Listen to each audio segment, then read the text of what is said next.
wakati bwana wangu alikufa, nyumba yenye nilikuwa nayo wakati nilikaa jela mmoja ilianguka. Sasa asina nyumba. So ilibidi nijengewe nyumba. Kwa kimila yetu hii nyumba kijengwa lazima ukiingia uingie na mtu ambao unaita bwana wako kama unaita shemeji yako. Kwa sababu ukiingia bila mwanaume mtoto wako ataku kwa sababu mtoto kijana. So ilibidi nikubali. So nikatafutiwa huyo mwanaume. Kazi ya bwana yako? Yes. Nikatafutiwa. Ikabidi wanasemanga hizo zingine ni story. Ya tukaingia kwa nyumba. Maisha inakuwa ngumu mpaka hata saa zile hakuna chakula unafanya muende kibarua pamoja ili at least ndio mkishika 50 na 50 upate kitu. But si kupenda ya mama. Ni ile unang'ang'ana kutafuta jinsi utasimama. Hello and welcome to today's episode of my story. For some women, it is a good thing to be in a happy, thriving relationship or a marriage. But what happens if the man you love so much ends up to be the reason why you are separated from your child and ends up serving a long jail term? My name is Jeremasi and this is Sharon's story. Habari yako? Salama mama. Uko salama? Niko salama. Hata mimi niko salama na nimefurahia sana kukuona leo. Yes. Na najua mimi na mtazamaji tuko very eager kusikia story yako. Asante. Kwa kabla tujaanza, jitambulishe kwanza ukiangalia pale kwa ile kamera, wajue tuko na nani leo. Okay. Habari zenyu? Kwa majina mimi naitwa Sharon na Kutuchi. Mimi nina miaka 36. Mimi ni mzaliwa wa Siaya lakini kwa sasa nakaa Naivasha. Yes. Sawa. Tutafika mahali venye umejipata Naivasha, lakini najua kuna story yako ambayo hata ilikupelekea kufungwa jela kwa miaka kadhaa na kuna ndoa ambayo pia ikwenda vizuri. Tuanzie, tujue ulianzia wapi? Mamangu alizaa akiwa bado hajaenda kwa ndoa. So wakati wa mamangu alipata ndoa, nikaachwa na shosho wangu ambaye amezaa mama. So tukakaa na shosho wangu, nikijikuta mtu at least anajua akili yake, nikajikuta na shosho wangu. Mamangu akiwa ameenda kuoleka. Tukakaa nikifika class 4, mamangu akarudishwa akiwa mgonjwa. Ikifika mwezi wa 4 tarehe 9 mamangu akapata kufariki. Hapo alikuwa na bradhangu ambaye mwenye ananifuata. So wakati alikufa hakuzikwa mali alioleka. Sikujua sababu nilikuwa mtoto. So alizikwa kaburini hapo Siaya. Tukaendelea kuishi na shosho yangu na bradhangu sasa. Tukiendelea the following year shosho yangu pia akaanza kuugua. Pole. Ikifika mwezi wa 8 shosho yangu pia akaaga. Tukabaki sisi ni watu wawili masi na ni mimi. Hiyo wakati nilikuwa 11 years, bradhangu alikuwa 3 years. So tukapelekwa ushago mali enda kuzika shosho yangu ambapo mali alioleka. Na hapa tukwa tumeenda. Mimi nilikuwa nimejua shosho yangu na mama yangu. Sijui babangu. Ni hao tu nilikuwa nawajua. So wakati alikufa tukaenda nyumbani akazikwa. Ikafanya sisi tukabaki pale. Masi wakati tulibaki pale sikupata maisha ilikuwa pale yani haikuwa the same na ile tulikuwa tumeishi. Pale nilipata kama my step grandmother mwenye alikuwa na grandfather wangu walikuwa na survive na maisha ya kupika chang'aa. So ilibidi hiyo wakati hata mimi niingie hiyo kwa hiyo biashara as in ya chang'aa kupika because tulikuwa tunapika chang'aa tunauza. Hiyo tu ni boma tu tunauza. So unajipata saa zingine unatoka shule unapata ni siku yako ya kupika hiyo chang'aa, unapika usiku yote. Kesho unamkia ukienda shule. So maisha ikaenda hivyo ambapo haikuwa rahisi. Nikafanya mtihani ambapo ilikuwa 2 or 3. Nikafanya mtihani then mtihani zikatoka. Sikupita vizuri kwa sababu ile hali ya kusoma na hizo mashida zote, so sikupita vizuri. After hiyo the following year mimi kitu nilitafutiwa mahali pa kwenda kufanya kazi. Na hiyo wakati niko 14 years. So mtu wa kwanza kupelekwa kufanya kazi alikuwa mwalimu. Ambapo mwalimu alikataa kunichukua akasema mimi ni mtoto, hawezi kaa na mtoto kwa nyumba tena mfanyia kazi na yeye ni mwalimu atashikwa. So kulikuwa na sister yake ambaye alikuwa mgonjwa. Huyo ndio nikapewa niende nikamfanyie kazi. Sikukataa kwa sababu mjua hii kazi nilikuwa naenda ili ni support brother yangu. Hiyo wakati nilikuwa nalipwa 700. Nilikuwa nafanya kazi Kisumu. Hii 700 masini nilikuwa napewa 200, 500 natuma direct wanatuma direct usiku na simu hiyo, wakati simu haikuwa mingi, so wanamtumia direct nyumbani ili at least ni provide my brother. So maisha ikaendelea hivyo, nikayofanya hiyo kazi, then nikarudi. Wakati nilirudi, kazi ya mamangu alikuwa anajiweza kidogo, akakuja nyumbani akasema wacha niende na huyu mtoto huyu Sharon nyumbani, yani Nairobi, akanikalia na mtoto. Akishanikalia na mtoto afike 1 year, nitampeleka any course ya tisa pate kitu ya kufanya maisha ya mbele. Nilifurahia sana, nikasema at least kuna hope maisha, yani kuna hope mbele. Then tukaenda naye, nikakaa naye, nikalinda mtoto. Yes, hakuwa ananilipa juu sasa ni relative. Na ananilisha vizuri, ananivalisha. Nikafanya mtoto mimi, nikalinda mtoto vizuri. Wakati mtoto alifika mwaka mmoja, sikujua nini ilifanyika tena. Asijui kama alichange mind ama ni bibi. Alichukata tu gari akanarudisha tena nyumbani bila kuweka ile ahadi alikuwa amesema. Nikasema ni sawa tu, haina shida. Then so mjua the more mwaka zinaenda, pia wewe una grow kiakili.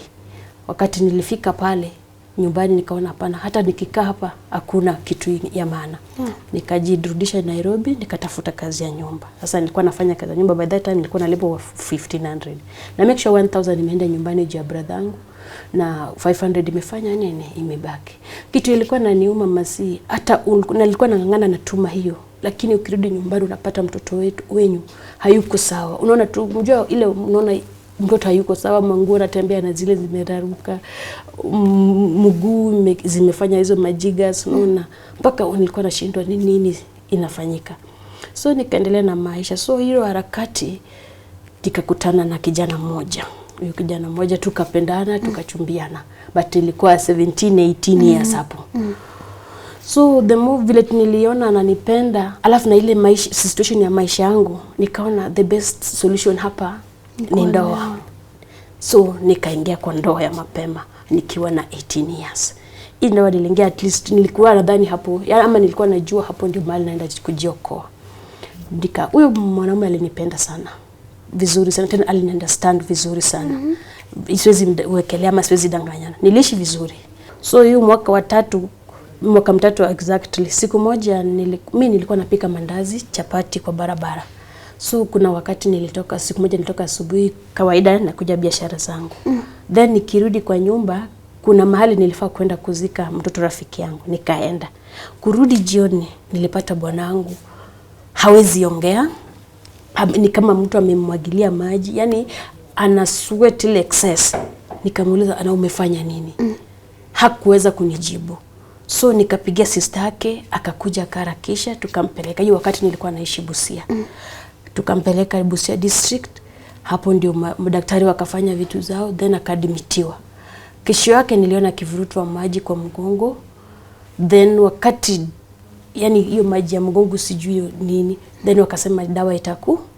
At that time nikarudi kunyumbani cause pale nilikuwa na mtoto wa miaka 3. Anaenda kumwangalia ako aje. So nikapigiwa simu, Sharon rudi. Nikirudi nikapata maelekezo hizo machine pipes kwa mdomo, kwa mapua. Dakika kidogo nikikaa hapo kando ya kitanda na bwanangu, masi nikasikia mashini zimefanya trrr. Then madaktari wakakuja, nikasikia wakisema time of death. Na hivyo ndio bwanangu aliaga. Huyo mwenye mlioana wa kwanza? Yes, yeah. Na hiyo mmekaa kwa muda wa miaka 3. 3 years exactly. Na hiyo wakati nilikuwa 22 years. So vile bwanangu alikufa haikuwa rahisi, kwa sababu at the same time huyu ndio mtu nilikuwa nimebaki nayo. Umeshawahi ona nyumba imeanguka lakini kabaki na kijiti, yani kingi kimoja, pole kamoja ili ya kumshikilia. Sasa huyu alikuwa kama hiyo kijiti yangu moja. So kijiti kaanguka, sasa si nyumba imeanguka, ikanifunika. So haikuwa rahisi. Nilikuwa katika hiyo harakati ya kukataa, yani sikuwa najielewa. But yote yakafanyika, tunasema yote tunaachia Mungu. Then tukaenda kuzika, mambo ya mazishi kaisha, na kwa vile tunasema lazima maisha iendelee mbele. So wakati nilikuwa pale nyumbani nikasema wacha nitaka kurudi Busia, mahali nilikuwa vile kwa zilikuwa napika machapati zangu, mandazi zangu kwa barabara, niende ningangane na maisha. Hapo ndio my mother in law kakataa nisiende na mtoto. So ikawa shida nyingine tena. Nikajiambia kwa nini? Yani iliniuma by the way mpaka nilitamani kukunywa sumu.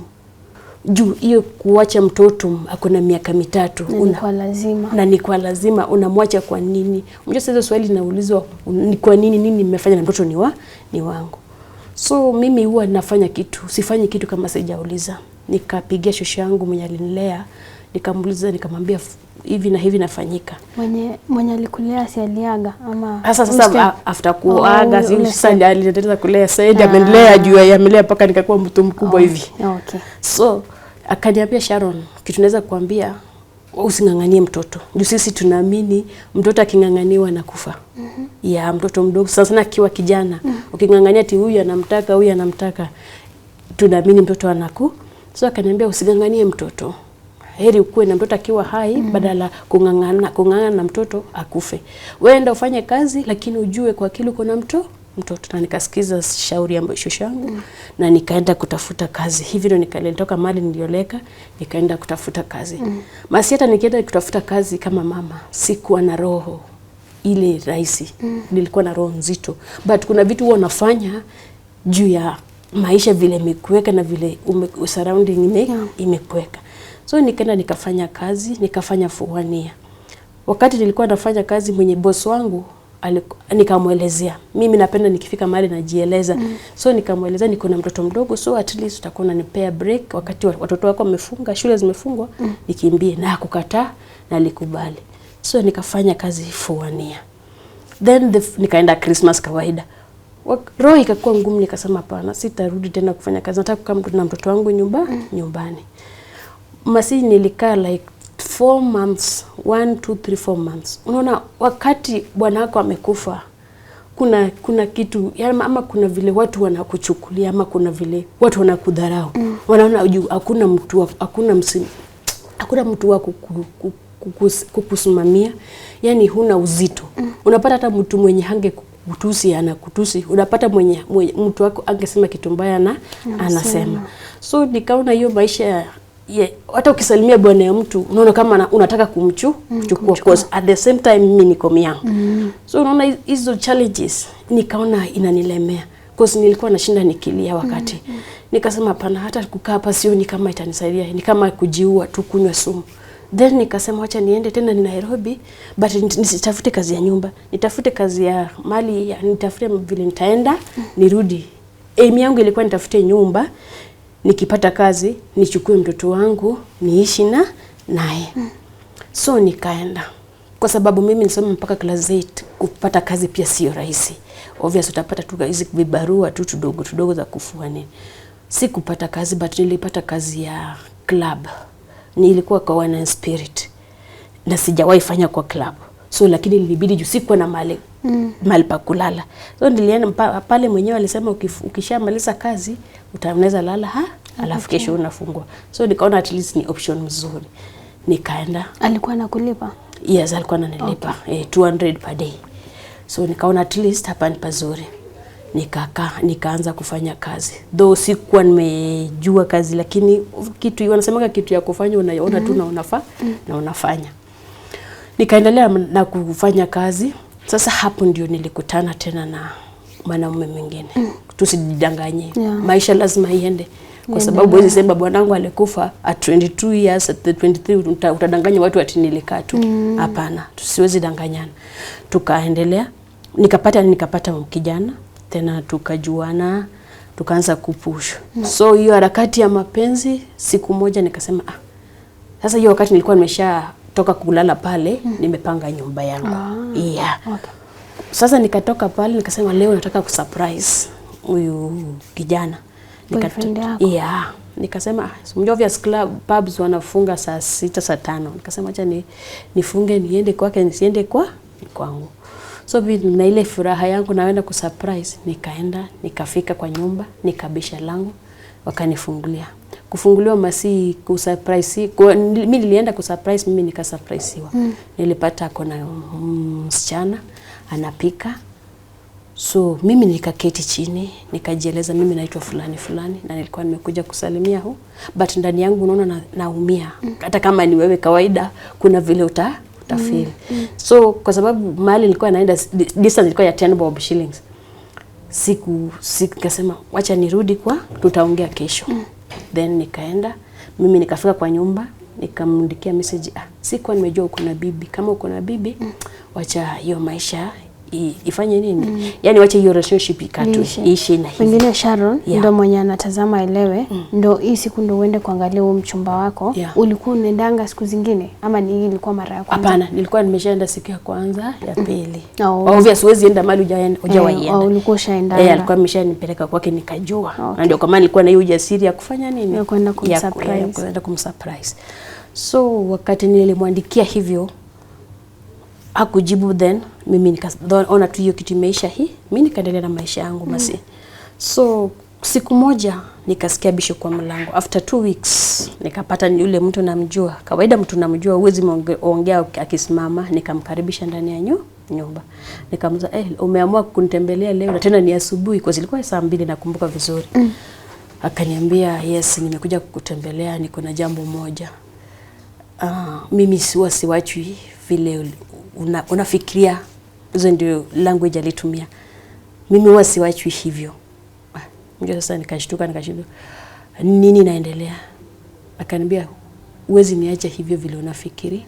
Sasa yani vile unataka. Mimi ndio huwa naachana.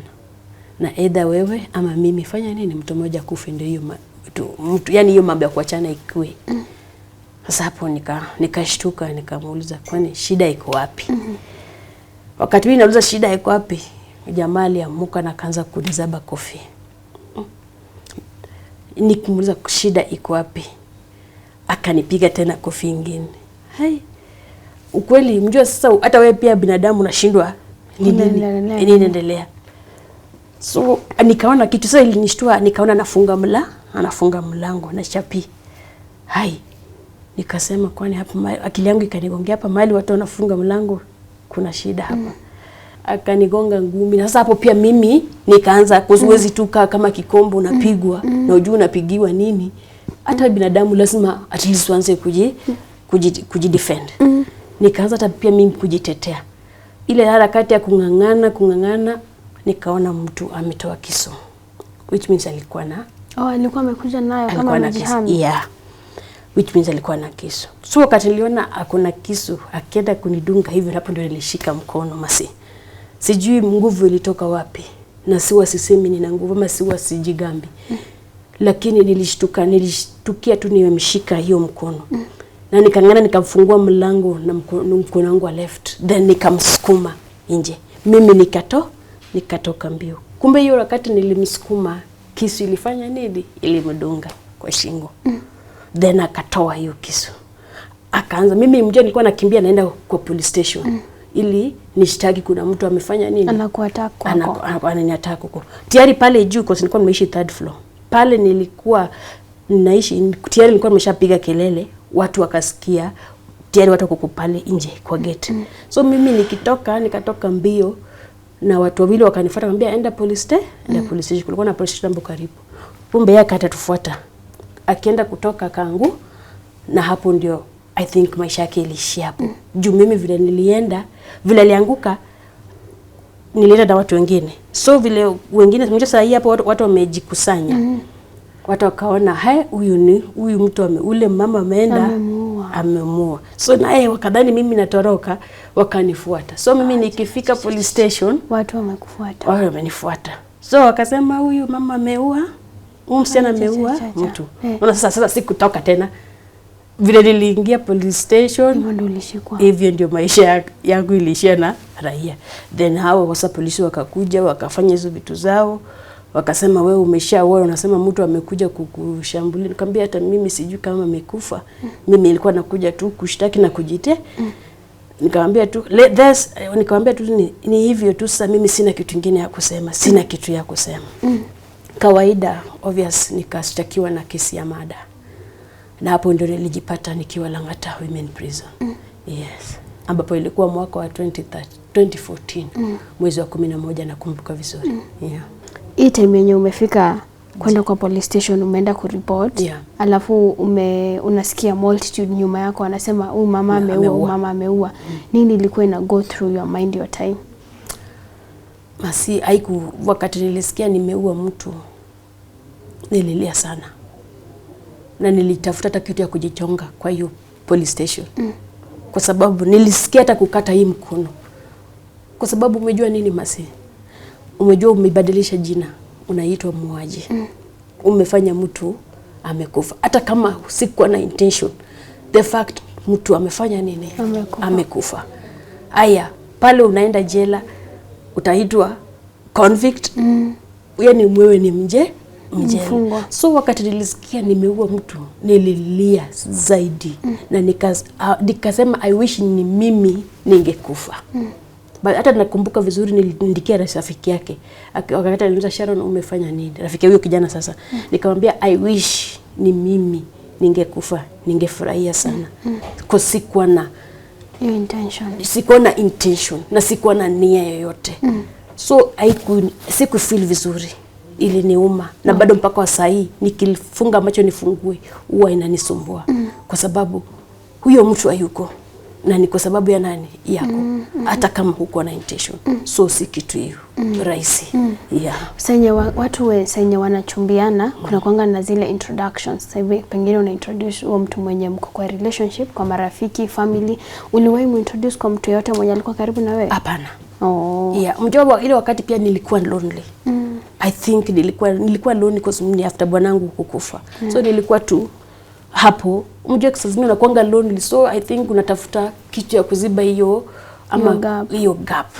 So siku hakuna mtu nilintroduce. Sasa imefika umepelekwa kule station na umepelekwa siku ya koti. Siku ya koti imefika unasomewa mashtaka yako. Hebu tuchoree picha ya hiyo siku yenye ilikuwa. So hiyo siku nikapelekwa koti, ilikuwa Milimani High Court. Nikasomewa mashtaka ya mada. Kwa sababu sikuwa na uwezo ya kutisha ama kuajiri lawyer. Mada wanasema mada huwezi kesi peke yako. Lazima kuwe na lawyer. So serikali kanipa lawyer. So lawyer akaniambia usikubali kwa sababu mada huwezi kubali. Lazima ukatae. Because mimi naye baadaye kama si yeye ningekubali. Just yale mtu amekufa. Si mimi wakinisomea umeua mtu, mimi nitakubali tu. Juu sijui kitu inafanyika. So akaniambia usikubali, ukatae then tutakesi tu. Then nikasomewa plea, nikapewa 9 months ya kurudi kotini. Hiyo ni kusomewa tu, then unaenda sasa remand section. Uko remand. Unaachiliwa urudi home. Hapana. Ukienda umeshashtakiwa na mada, unaenda kushtakiwa. Unasomewa plea. Ukishasomewa plea, unapewa siku ya hearing. Na hiyo siku sasa unapewa maybe nilipewa 10 months. Sasa after hiyo nikaenda unafaa kuenda custody wapi? Remand section. So remand ulikuwa unakaa wapi? Langata prison. Huko tu ndo unapelekwa remand.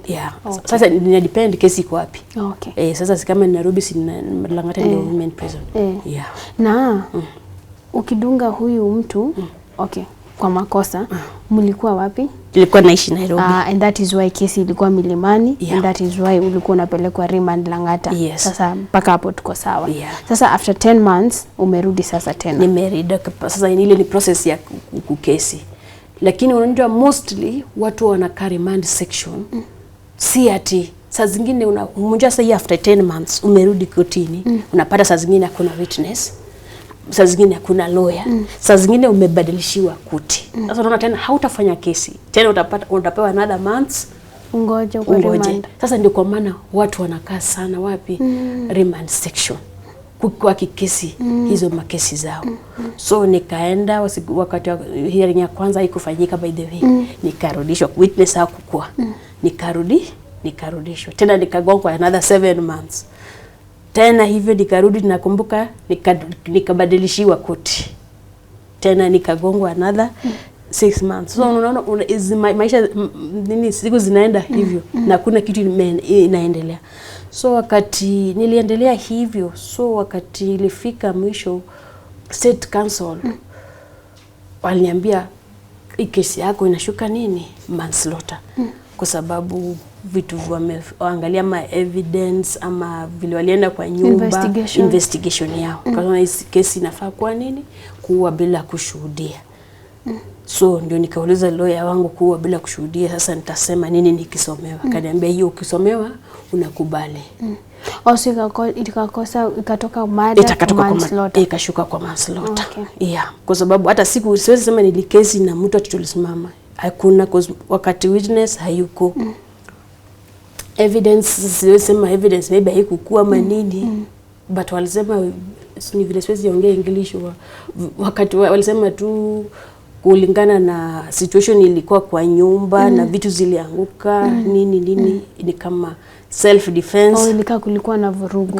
Kulikuwa na vurugu, mavurutano. Okay. So akasema ishuke manslaughter. Juu ilikuwa self defense in the case. Okay. So ikashuka manslaughter, nikasomewa plea, then nikapewa siku yangu ya kukuja kuchukua sentence. Kwa sababu manslaughter ukishasomewa ukakubali, hakuna kukesi tena, ni kuja kupewa sentence yako. So hapo ndo unaomba wewe na Mungu wako. So wakati nilienda nikasomewa sentence, kwa bahati nasemanga ni kwa sababu ya neema ya Mungu. Wasijigambi. Na wasisemi nilifanya mazuri. Wanajutia sana kwa mpaka wa leo nitaishi ikio kitu kinisumbua. Nikasomewa 1.5 18 months. Nilifungwa 18 months. Prison, sasa hiyo ni kufungwa. So huku ndo nilikaa 4.5 years. Huku remand. So wakati nilifungwa nikaenda sasa kifungo. Nikamang'ang'ana na kifungo na kifungo yangu ikaisha. Na nikashukuru Mungu na nikatoka. Aya, sasa before tutoke, hebu niambie huko ndani wewe ulikuwa mama ambaye ulinyang'anywa mtoto wako na in-laws wako na umemwacha, umetry kujiinua, umeingia kwa hii relationship nyingine, umejipata tena umeua kimakosa, umejipata umefungwa, ukikuwa uko jela, as in ulikuwa unafikirianga nini sasa uko peke yako? Masi nikiwa jela mimi kitu nilikuwa nalea sana ni mtoto wangu. Masi mimi napenda watoto wangu. Napenda mtoto wangu. Nasemanga hata nikikunywa maji heri nikae na mtoto. So nilikuwa like nini naendelea na maisha yangu. Nilianza na shida, nikapata bwana, nikadhani na shida ikaisha. Bwana akakufa. Bwana akakufa, nikitaka kuchukua mtoto nikakataliwa. Sasa hapa nikakuja kujitafuta maisha, then ndio hii nimejikuta nimeua tena niko jela. Nini ninaendelea na maisha yangu.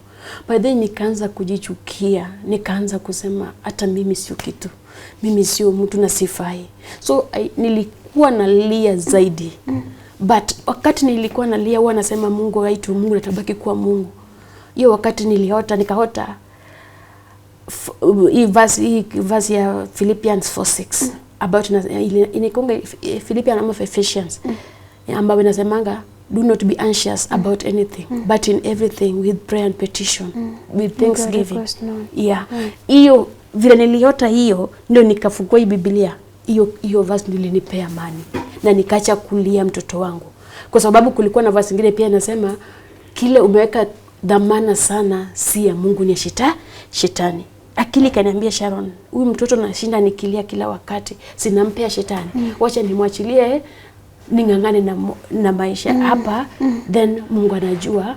Sasa hiyo verse ndio ilifanya nikuwe strong kwa jela. Yes. So hapo ndio nianza kujua at least Mungu pia kuna Mungu. Alafu pia wacha nikwambie Masi, kama kuna mali watu wanaomba zaidi, enda jela. Jela watu wanaomba. Na si maombi ya uongo. Serious. Ile unaona mtu amejiachilia, ameacha moyo wake, yani wanasema moyo wake imevunjika kabisa. So nikaingia kwa hiyo wakati hizi masomo zikikuja za huko ndani kuna sana kuna masomo moja ili nitoa chini ikaniweka mpaka wakati niko hapa, ilikuwa najiita alabastraja. Ni wanawake walikuwa nasema women in prison. Hiyo masomo ile nitoa na ilifanya ni realize mimi ni nani na ninafaa kufanya nini. Mlikuwa mnafunzwa nini? Ulikuwa unafunzwa about kujijua wewe ni nani. Sasa zingine unaambiwa hiyo siku nyingine wanakuja tu section wanasema leo nataka uanze kusema Sharon akiwa mdogo uandike. Unakuta unajiandika hizo shida zako, unalia yako yote. Wanasema lia itoke. So nililia.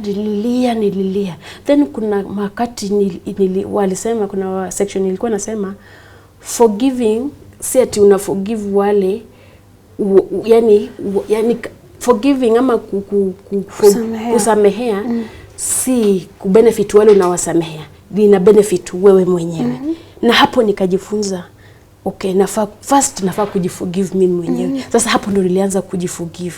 Nikasema okay, ilishafanyika, wacha nijisamehe na maisha iendelee. So hiyo by the way ya alabaster jar, hata sijui kama wataniona, kama mmoja wao wataniona. Mkubwa wao alikuwa anajiita Laimani, sijui Laimani.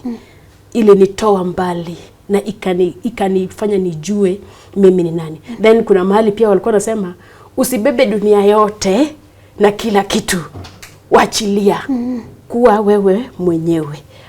Akanifunza kuna sako ya wewe, yani kuna sako ya familia, kuna sako ya watoto, then kuna sako wewe mwenyewe. Unaona, sasa nilijifunza mimi ni nani. Na hapo ndio nilirealize ile wakati nilikuwa nje after bwanangu kukufa, nilikuwa na depression. So because I used to cry, nilikuwa nalia zaidi. Nikiwa nje navaa vizuri na najifanya niko sawa, but nikirudi ndani nikiwa peke yangu nilikuwa nalia kama mtoto. So nilijifunza vitu na ikanipea courage. Then kuna mahali pale nilikuwa nasema sijui burn the bridges. Yes, mimi si msomi lakini kuna vitu zilinifundisha. Na si kunifundisha tu, iliniinua na ikanitoa mahali nilikuwa na ikaenda the other side. Unaona uko hivyo hadi saa hii. Yeah, ndio kama niko hapa sasa. Wow, which is very interesting kwa sababu wakati mwingi tukisikia mtu aliwahi fungwa, sisi kama society we stigmatize them. Yes. Tunataka kujiweka kando na wao kwa sababu tunaona venye umesema unabadilisha jina kuwa convict, wewe ni mfungwa, tutaki mambo yako. But it's a good thing kusikia ukiwa umeketi hapo na unatuonyesha the positive side ya kukua huko, kwa sababu ulitoka huko umesoma, umejijua. Ni kama hata therapy imekusaidia, kenye ulisoma huko ndani imekusaidia hata saa hii. Kwa hivyo it is very interesting. Lakini sasa Sharon, imefika wakati tumetoka sasa. I can imagine being inside mahali kama uko Lang'ata women prisons for 6 years. Haujaona matatu, haujatoka nje, hauna nyumba, hujui kama ilifungwa. First of all, you are an orphan. Relatives una kuwa support, in-laws walikufukuza. Ulikuwa ukitoka, ulikuwa excited ama ulikuwa confused ama ulikuwa na uoga, na ulienda wapi exactly? Ya kwanza naweza sema nikitoka nilikuwa excited. Niende nione mtoto wangu. But at the same time nilikuwa na uoga. Nitaitwa nani? Hata huyo mtoto nitamwambia nilikuwa wapi? Unaona? Na ni kwa nini nilifanya nini ndio nikaenda pale hizo miaka zote. So nilikuwa happy at the same time mwoga. But nilitoka. So wakati nilitoka juu sikuwa na mahali nilikuwa pa kwenda, nilienda kwa ma-in-laws wangu. Mahali kwa pale nilioleka. Na mtoto wangu ako wapi? Ako huko. So nilienda pale na ninashukuru wale nikaribisha. Siwezi sema wako nikaribisha, wale nikaribisha. Na nikajua at least maisha iko. Lakini kwa society unaona tukienda soko, unaona mtu anakuangalia na kupita na mdomo, unaona huyu alikuwa jela. Unaona huyu alikuwa jela. So sijui nitaeleza aje. Unakuwa stigma iko. Unakuwa na mimi hata nilikuwa naanza kaje. Mimi hata kunituma soko nataka nikamwambia uende tu. Sitaki kutoka nijionyeshe. Unaona? Ama mtu anione cause itaniuma.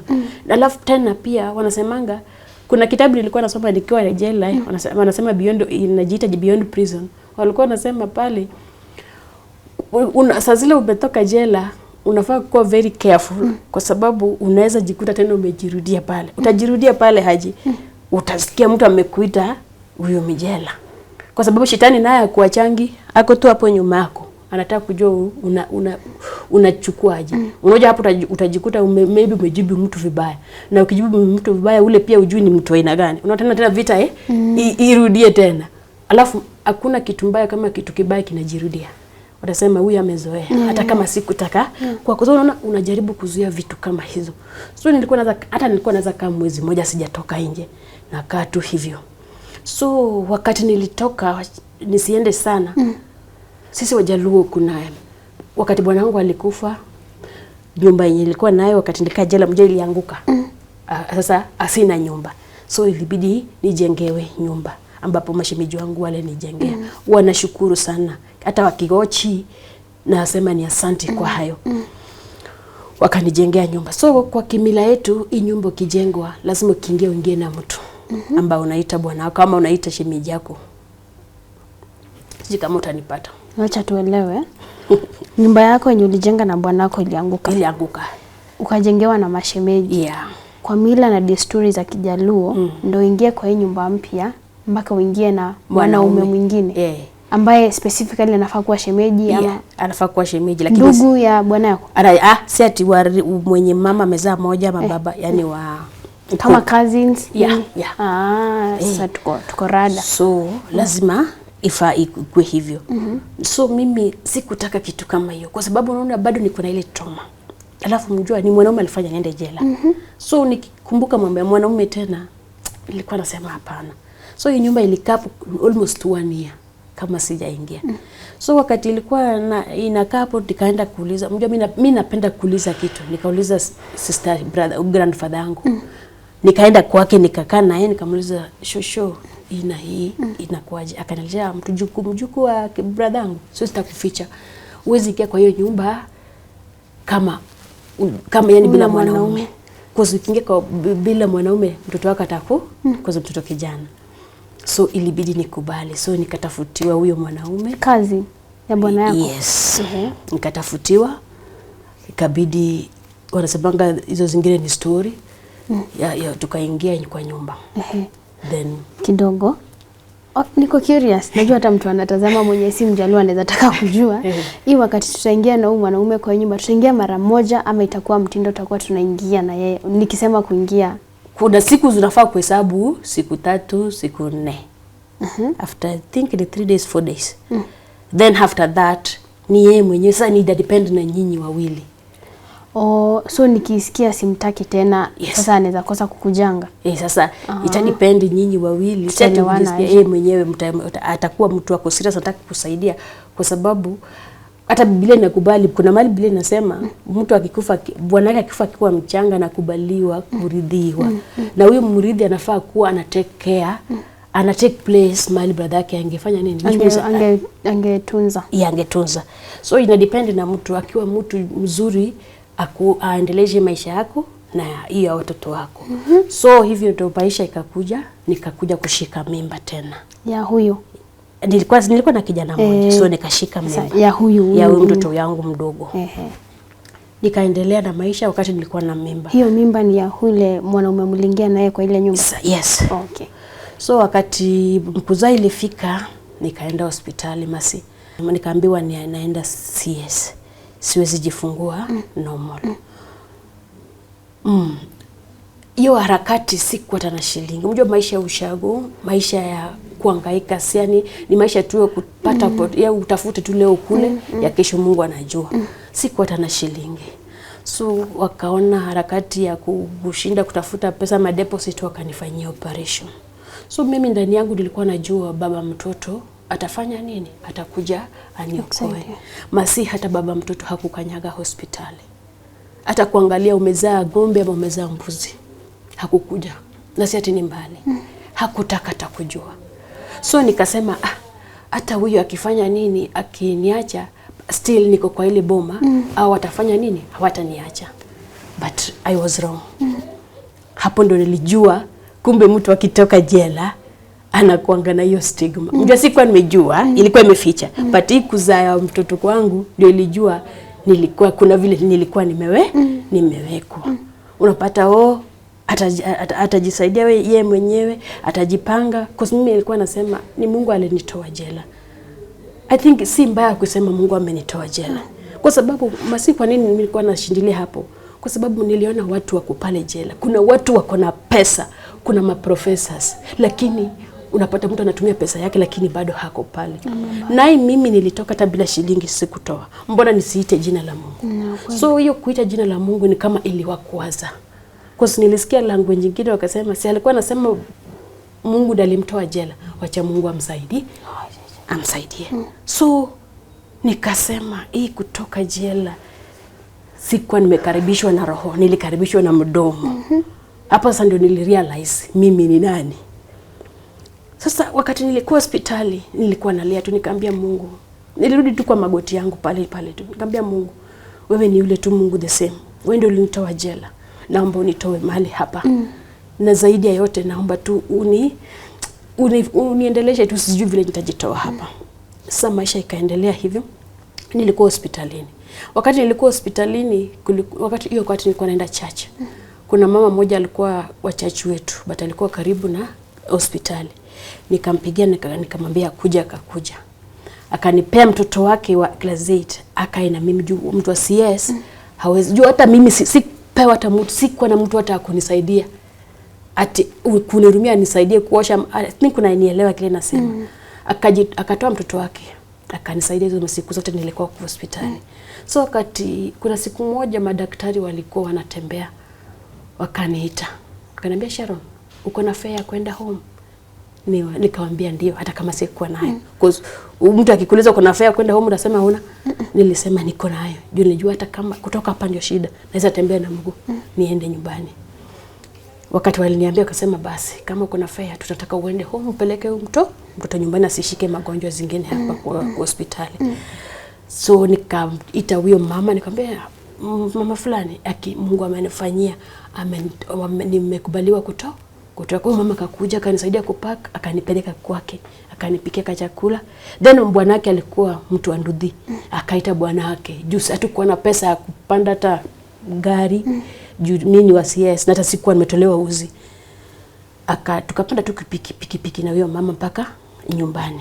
Kumbe hiyo wakati nilimwambia alikuwa mpeleka maneno kwa kanisa. Then wakafanya 1 2 3 zao.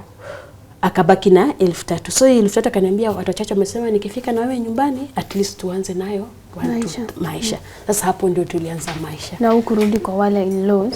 Hapo ndio nilirudi juu. Sasa mtu ningepeleka mtoto wapi?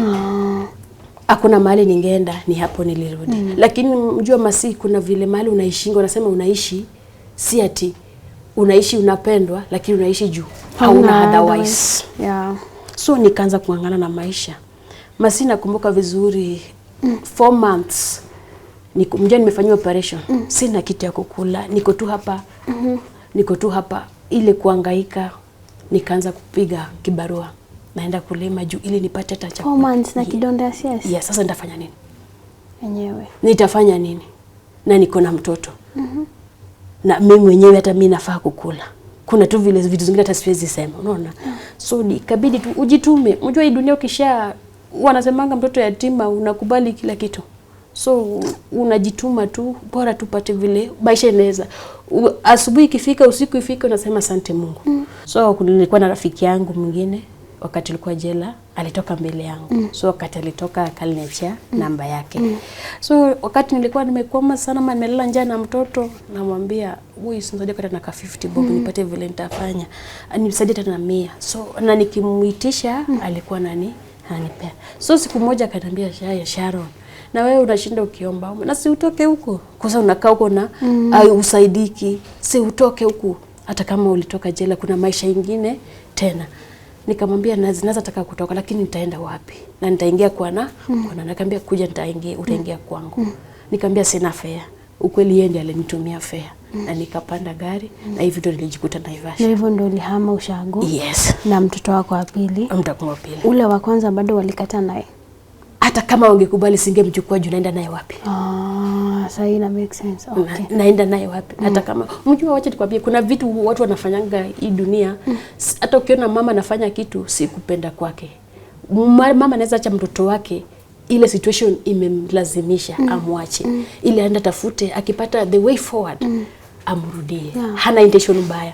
Ni ile ana otherwise. Hakuna haja uende kujulala na watoto kwa street.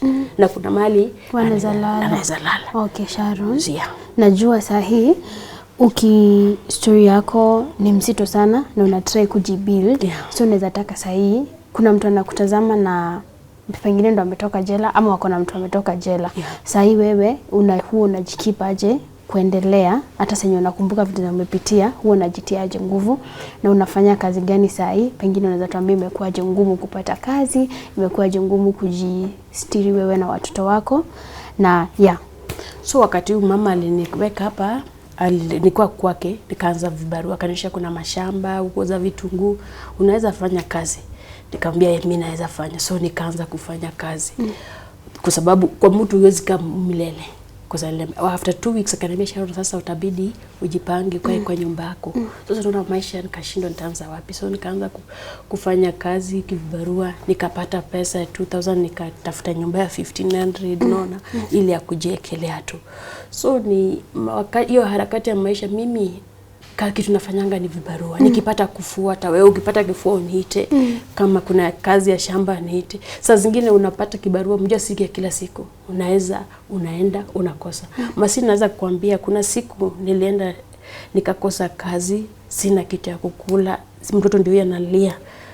Masi kulikuwa na jirani alikuwa anapika githeri. Kuna vitu mtu anafanyanga sikupenda kwake. Ilibidi nichoche tu githeri kidogo nje, mjua sijiko mtu atumiangi nje. Ndio ni single nyumba anaweka hapo nje. Ilibidi nikamwambia Mungu utanisamea, lakini mtoto wangu analia njaa. Nikachota hiyo githeri kadogo tu ili mtoto wangu ili anyamaze. So maisha si rahisi. Kwa sababu at the same time hakuna mtu utampigia simu nisaidie hii. Hakuna mtu anakuelewa. Hata kuna mtu anataka kujua unaishi wapi. Mimi Masi hakuna mwenye nimejua nimeishi wapi Naivasha. Hakuna. Watu wa kwetu hakuna. Kuna tu my step uncle mwenye anajua mahali naishi. Na yeye pia kuna wakati alikuja si kwa ubaya. Akaniambia Sharon, hii maisha unaishi si nzuri. Wacha nichukue huyu mtoto mdogo niende naye nimuingishe shule. Nilisikia vizuri nikafurahia. Na Masi sijui mimi naponga na bad luck kama nini. After 1 week and a half akaniambia nataka kwenda home. Nirudi anarudisha mtoto. Nikamwambia sasa si ukae tu, si bibi yako kuna watoto si wakae tu. Si hata kienda shule si ataishi hapo. Kwani tofauti ni gani? Akaniambia tu nitakwambia nikiku. Wakati alikuja sasa alipata nikiwa niko na 120 nakumbuka vizuri na nilikuwa na cabbage kanusu. Wacha tu niongee nitoke. Nika obvious alikuja na watoto wake wawili na huyo sasa wangu. Ndio wageni wakikuja lazima hata kama ni maji moto tawape. Nikafanya haraka nikakata hiyo cabbage. So hiyo watoto nikaenda nikanunua mayai 6 ambapo ni 90 bob na nyanya na mafuta. Cause ni single room, kumbe hiyo wakati nafanya hizo vitu yanapiga hesabu zake. Wakakula, wakati wa kwenda imefika. Sasa akaniambia Sharon wapi M-Pesa hapa? Nikamwambia, mimi nikafurahia at least hata sikuwa nimelipa nyumba, nikamwambia at least ankangu atanilipia nyumba, atanilipia hata sukari. Wakati alirudi akaniambia Sharon shika hii pesa yako ya chakula ulinipikia nayo. Exactly 120 Masi. I really cried. Nililia nikamwambia umefanya nini? Hata nikiongea nataka nilie lakini yani nikamwambia mimi nikipika unanilipa kile nimekupikia. Nilirudi kwa nyumba nikamwambia Mungu. Sijui ni kwa sababu nilienda jela. Ama kwa sababu mimi ni widow. Ama mimi ni yatima. Hizi zote mtu anafaa kufanyiwa hivi. I cried na nililia nikamwambia Mungu. Hata mimi siku moja si tu nibadilishie meza. Hata mimi tu siku moja unipe tu furaha. Kwa sababu si mimi napenda nipeane mtoto wangu. Unajua kwanza amechukua mtoto na sikumwambia. Ya lazima. Akasema naenda kumpeleka shule, akamrudisha. Hiyo kwanza ni uchungu. Unaona ni nini amefikiria? Maybe anasema wacha ngangane na maisha yake, hatukumtuma unaona. Ili niuma na but nikasema haina shida. So maisha ukitoka jela si rahisi kusimama. Kama hujapata marafiki wa kukushikilia na kukubali, yani akukubali vile uko, si rahisi na uwezi simama peke yako. So mwenye akona mtu jela ama mwenye mtu wake ametoka, because mostly sisi binadamu huwa tunajua mtu akitoka jela ni mtu mbaya. Masisi mimi nasemanga mtu akitoka jela atakuwa mtu mzuri zaidi. Kwa sababu mimi kuna kitu nilitoka nayo jela. Jela unaweza ingia kuwa mzuri, utoke kuwa mbaya. But unaweza toka uingia kuwa mbaya, utoke kuwa the best. Yenye mtu angefikiria. So ni ile tu chance atupea wangu. Hiyo nafasi ya kujionyesha. Unaona? Kama kuna wakati nilitaka kuenda kufanya kazi, mje harakati ya kutafuta. So mimi napenda nikienda mahali najieleza vile nilikwambia.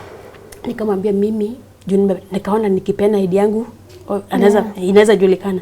Nikamwambia mimi naye nilikuwa jela. Masi vile nilisema tu mimi nilikuwa jela. Kaambia wewe ulikuwa ex convict? Yes. Hapo hakuna kazi. Hata hata si yeye mwenye, I think ni zile nyumba ziko na cameras.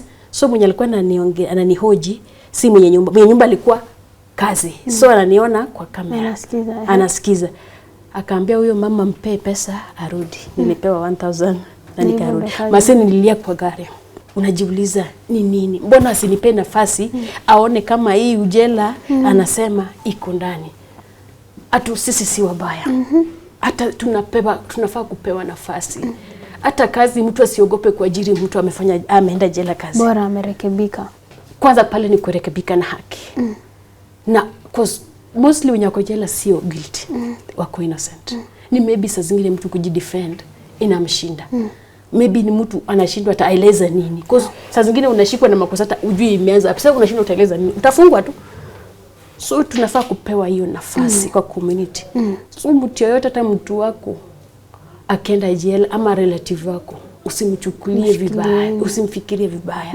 Mkaribishe. Kitu tunataka ni hii upendo ya kusimama na sisi na kutuonyesha njia ndio hii. Tupewe test tuone basi mtu aseme nilikupea hii na ukafanya hii. Ndio akuite hiyo je, lakini before ufanye kitu kibaya mtu asitujaje. Okay, Sharon. Umepitia vitu mingi sana. Umepoteza mzazi, umelelewa yatima, ukalelewa na nyanyako akafariki, ukaolewa akafariki, ukajaribu mahusiano, ukajipata kimakosa umeua, umefungwa, umetoka, relatives wanakutesa. Ukikuwa mtoto mdogo, kila mtu anakuanga na dream ama ndoto ya kitu. Wewe ukiketi ulikuwa una picture maisha yako aje, ndoa yako aje, unataka kukua nini ukikuwa mkubwa? Mimi wakati wakati nilikuwa na bwanangu, nilikuwa najua maisha imechange kwa sababu bwanangu mwenye aliolewa alikuwa mtu very responsible na alikuwa mtu understanding. Unajua mtu anaweza kuwa na kujua tu, unaweza kuwa umenijua tu lakini we understand, but alikuwa mtu understanding. So hapo nilikuwa na tumaini na nikasema hapa maisha yetu itakuwa sawa na ndoa yetu itakuwa sawa. Then mimi sikusoma na kutosoma si ati maisha imeisha hivyo. Hasa kuna wanabiashara wakubwa na wajasoma na wanaendelea na maisha na wako na pesa. So mimi nilikuwa napenda kupika mandazi, chapati, yani mambo ya kupika. Napenda kupika sana.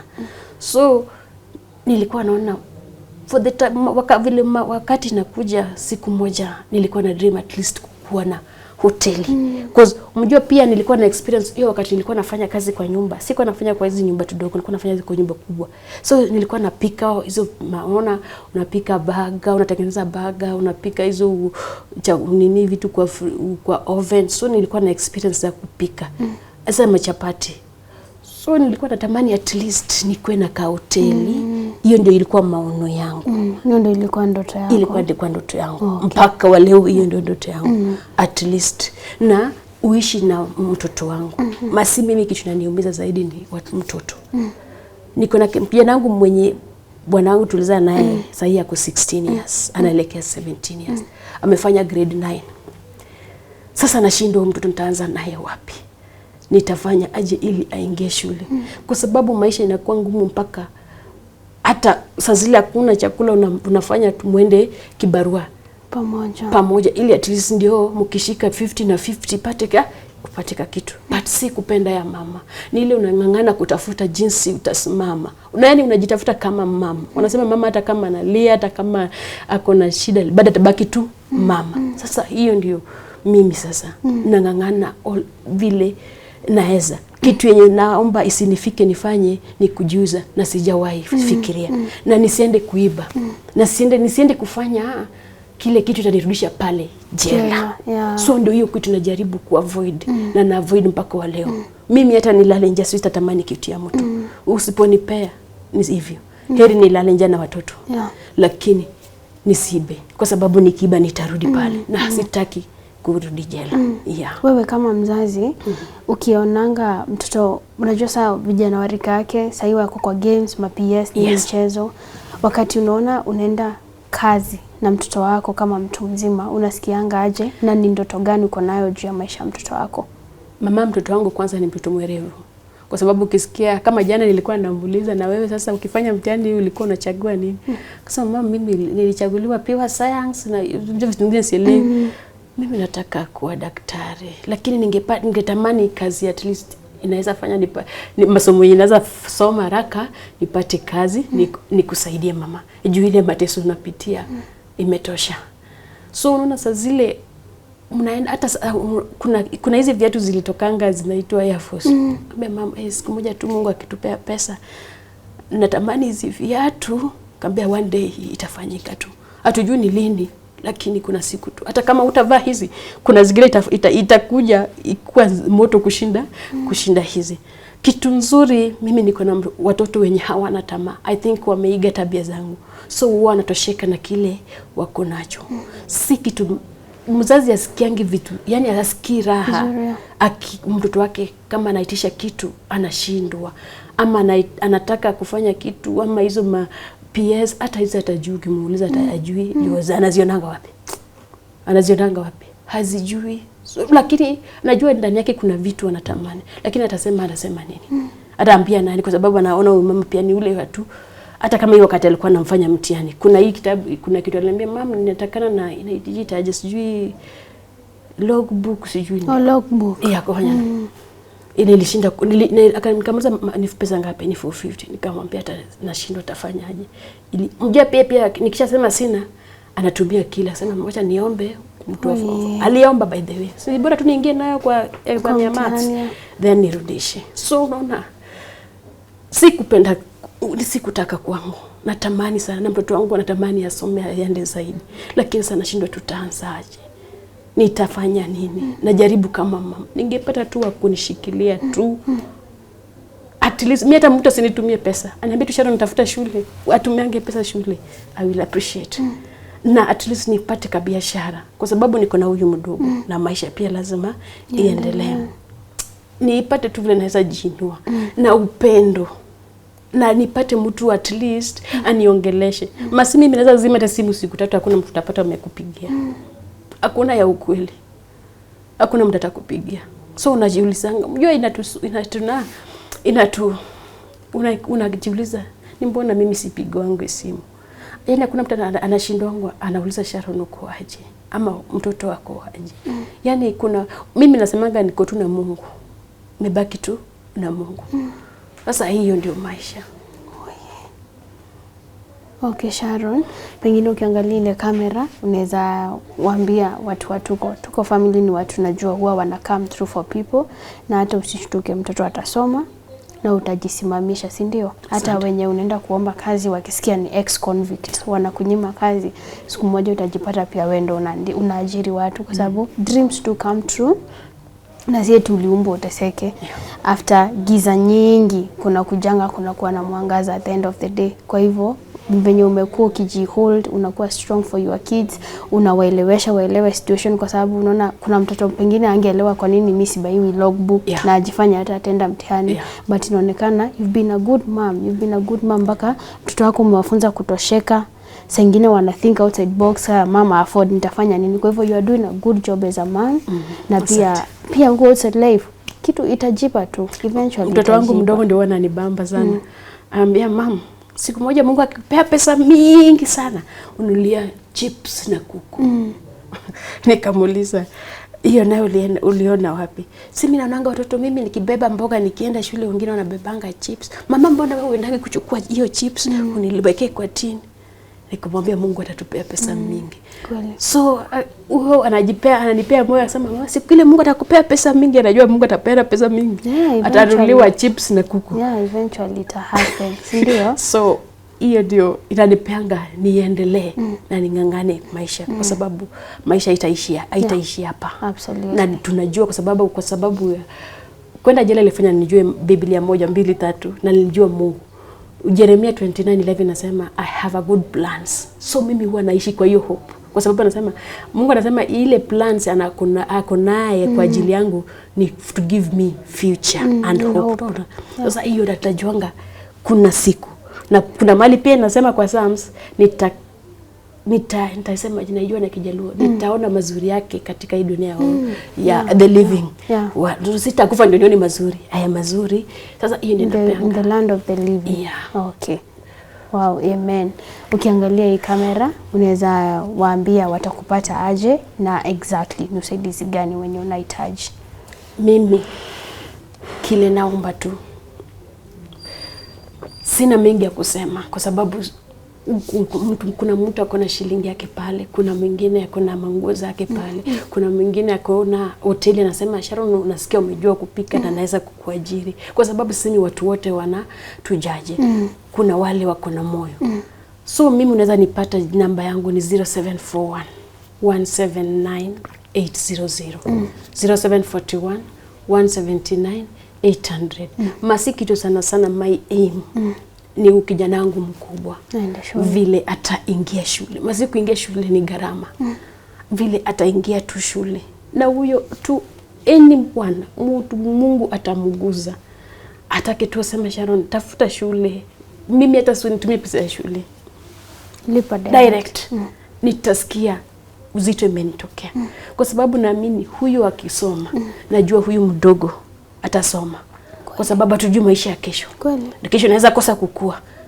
Na sisemi nitakufa, lakini naweza kosa kukua. Hiyo ni reality. Lakini huyu akiwa na kitu mbele, kwa sababu sasa hivi wanasema kusoma ndio kila kitu.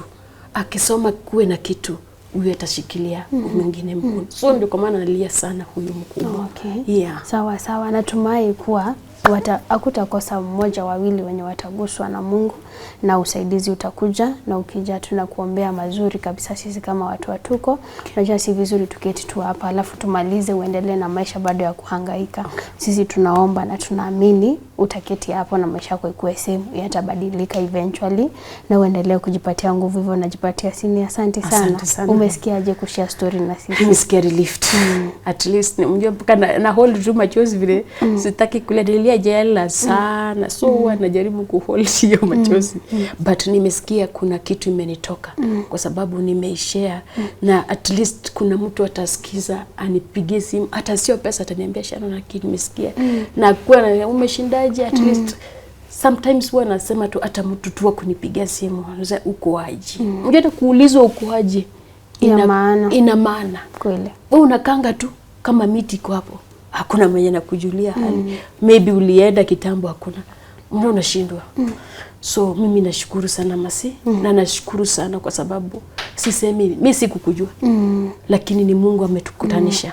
Na na sababu nzuri kukutanisha mimi na wewe. Kabisa. Na wewe pia naomba ubarikiwe. Amen. Na zaidi ya yote kazi yenu ikainuke. Amen. Asante sana and all the best. Asante sana. And to our viewer, thank you for sticking with us up to this point of today's episode. As usual, remember that Sharon's number will be on your screen and also on the pinned comment below. Kindly let us reach out to her and assist her, Mia, 50, whatever. Just assist her the way you can be able to assist her. And also remember to keep the comment section encouraging and very respectful. And if you have not yet subscribed to our platform, kindly do so and support us. Until next time, my name is Sharon. Just keep it Tuko.